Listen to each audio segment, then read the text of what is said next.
બાબા, આ જગતમાં આટલા બધા ધર્મો છે અને સુખ માટે પ્રયત્નો કરે છે, હા પણ સુખ મળતું કેમ નથી?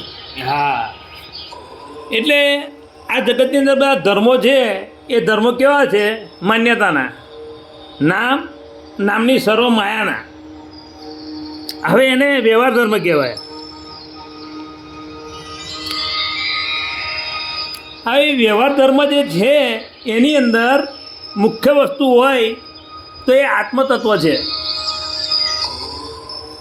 હા, હવે આત્મતત્વ એને સાધ્ય કહેવાય. હવે જેને સાધ્યું હોય ને એને ધર્મ કહેવાય. આ ના સાધ્યું હોય એને વ્યવહાર ધર્મ કહેવાય.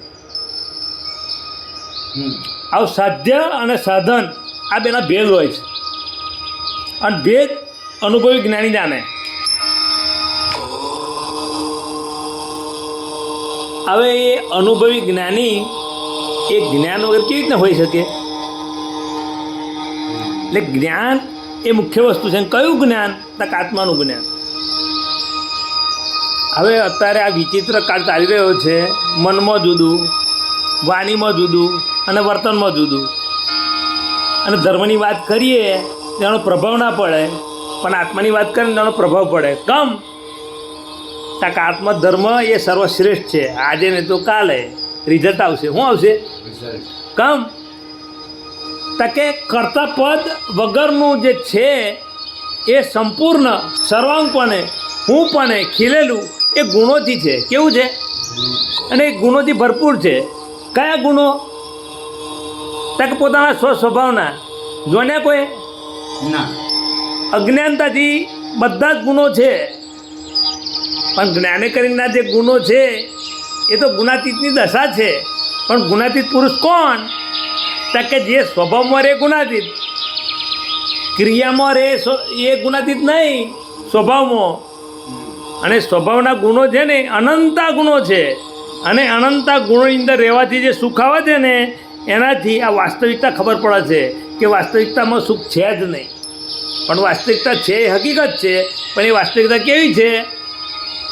કે હિસાબી. ઝેર તો તમારે પીવા જ પડશે, હિસાબી છે જગત, ચૂક તે કરવું પડશે. ઝેર તો તમારે પીવા જ પડશે. એટલે અંકિતભાઈ, આ રિઝલ્ટની અંદર છે ને મન વચન કાયા અને નામની સર્વ માયા એ બધી વસ્તુઓની અંદર મુખ્ય વસ્તુ હોય તો ક્રોધ, માન, માયા, લોભ. અને એ ક્રોધ, માન, માયા, લોભને જે જાણે એને સંયમ કહેવાય. હું કોને કહેવાય? ક્રોધ, માન, માયા, લોભને જાણે તેને સંયમ કહેવાય. ઓ માય ગોડ બાબા! અને જેને જાણ લીધું ને એ તો પોતે સંયમી જ છે. એ કોઈ સુધારવા ના જાય, પોતે સુધરી જાય. અને જે સુધરી જાય ને એનાથી જગત કલ્યાણ થાય. શું થાય? જગત કલ્યાણ. એક જ ઈચ્છા, છેલ્લી ઈચ્છા, અંતિમ ઈચ્છા.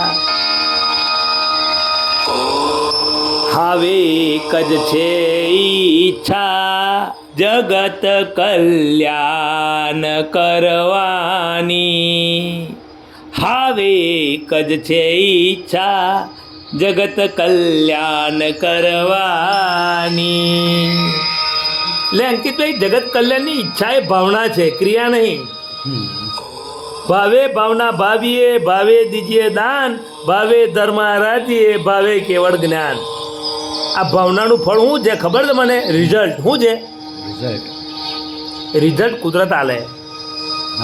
કોઈને હાલવું ના પડે, કુદરત રિઝલ્ટ આલે.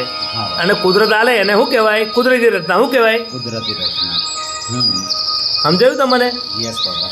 આ અધ્યાત્મ વિજ્ઞાન છે. આજે ને તો કાલે જેને મોક્ષે જવું છે ને એને વિજ્ઞાન સમજવું પડશે, ધર્મ નહીં. ધર્મમાં પાપ પુણ્ય છે, પણ પાપ પુણ્યથી બિયોન જવાનું અને વિજ્ઞાન સમજવું પડશે. વિજ્ઞાન સમજશે ને એનું કલ્યાણ થશે. અંકિત વાત સમજાય તમને? હા બાબા.